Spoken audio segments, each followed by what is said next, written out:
समस्तीपुर विभूतिपुर थाना क्षेत्र के पकाही में हथियारों का जखीरा हुआ बरामद। डीएसपी के नेतृत्व में भारी संख्या में आर्म्स की गई बरामदगी, साथ में महिला तस्कर को भी किया गया गिरफ्तार।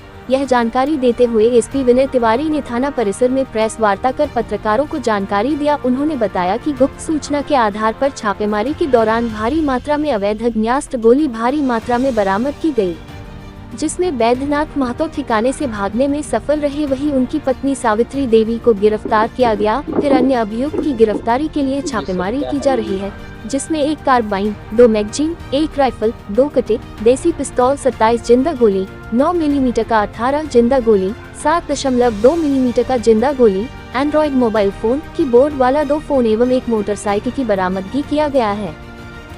विभूतिपुर थाना क्षेत्र के अंतर्गत हम लोगों का जिला स्तरीय अभियान चल रहा है। उसी के क्रम में एस ड्राइव में विभूतिपुर थाना प्रभारी और विभूतिपुर रोसड़ा अनुमंडल पुलिस पदाधिकारी एसडीपी रोसड़ा और विभूतिपुर थाना प्रभारी के द्वारा एक अच्छी बरामदगी की गई है।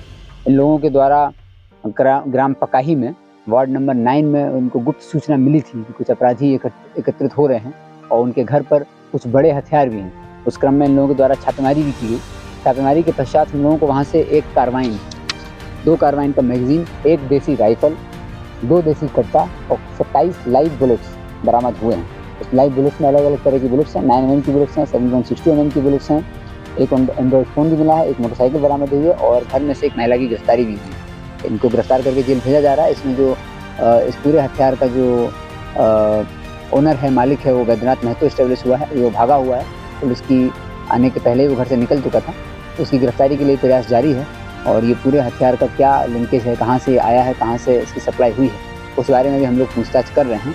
गांव में जो अन्य लोग भी संदिग्ध हैं जो बैद्यनाथ महतो से संपर्क रखते हैं, उनसे भी पूछताछ की जा रही है। वर्तमान में ये 1 कार्बाइन, 1 देसी राइफल और 27 लाइव बुलेट्स हैं और 2 देसी कट्टे हैं जो आपके सामने रखे हुए हैं। ये हम लोगों ने बरामद की है, अच्छी बरामदगी है। इस बरामदगी और अभियान के लिए मैं एसडीपी रोसड़ा को बहुत बहुत बधाई देता हूँ। उनके द्वारा अच्छा कार्य किया गया है और मुझे उम्मीद है कि सब डिवीजन पुलिस रोसड़ा ऐसे ही कार्य करती रहेगी। गाँव के और कितने लोगों को चिन्हित किया गया है? अभी हम लोग चिन्हित कर रहे हैं, चिन्हित करते हुए पूछताछ कर रहे हैं। अभी तो नाम नहीं हम लोग बताएंगे, लेकिन हम लोग ये जानना चाह रहे हैं कि आखिर कार्बाइन जैसा हथियार, कार्बाइन जैसी मैगजीन और देसी राइफल ये कहाँ से आई। प्राथमिक दृष्टि से स्पष्ट हो रहा है कि ये देसी निर्माण ही है। आसपास के क्षेत्रों में से ही, जिलों में से ही कहीं से इसका निर्माण हुआ है। तो अभी हम लोग पहचान करने की कोशिश कर रहे हैं, लेकिन बैद्यनाथ महतो अभी फरार है।